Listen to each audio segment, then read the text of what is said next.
রাধে রাধে সবাইকে। আজকে চলে এসেছি আরও একটা মাখার ভিডিও নিয়ে। তো তোমরা নিশ্চয়ই এটা দেখে বুঝতেই পারছো আজকে কি মাখা করব। ইয়েস, আজকে করব কদবেল মাখা। তো তার জন্য আমি কদবেলটাকে ভালো করে ফাটিয়ে নিচ্ছি। তো এটা পুরো পাকা কদবেল ছিল।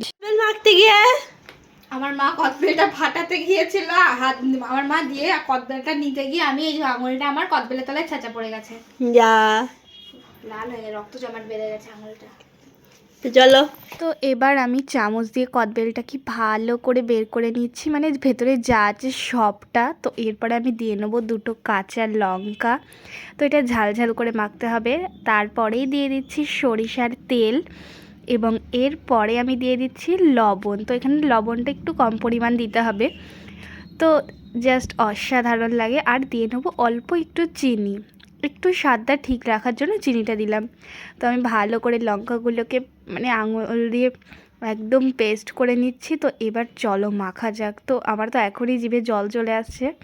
তো এর মধ্যে আরও মশলা দেয়, বাট বাড়ির জন্য এটাই সিম্পলটাই যথেষ্ট। তো দারুণ লাগছে, মনে হচ্ছে এখনই। কদবেল দেখলেই জিভে জল চলে আসে। তো আমার এখানে মাখা একদম কমপ্লিট। তো চলো ফার্স্টেই বনকে টেস্ট করানো যাক কেমন হয়েছে। তো আমার বনর তো দারুণ লেগেছে। আর ও এই টক খেতে যে কী পরিমাণ ভালোবাসে, মানে ও প্রচণ্ড টক খেতে পারে। আমিও খাই, বাট আমি এত পারি না। তো এটা প্রচণ্ড টক হয়েছিল, জাস্ট অসাধারণ। আর এইসব জিনিস তো দারুণ লাগবেই। ঝাল ঝাল। আমার বনর তো বিশাল পছন্দ হয়েছিল। আর জাস্ট দেখো, এটা মাখাটা দেখেই জিভে জল চলে আসছে। তো তোমাদের কেমন লাগলো অবশ্যই জানিও। Bye bye.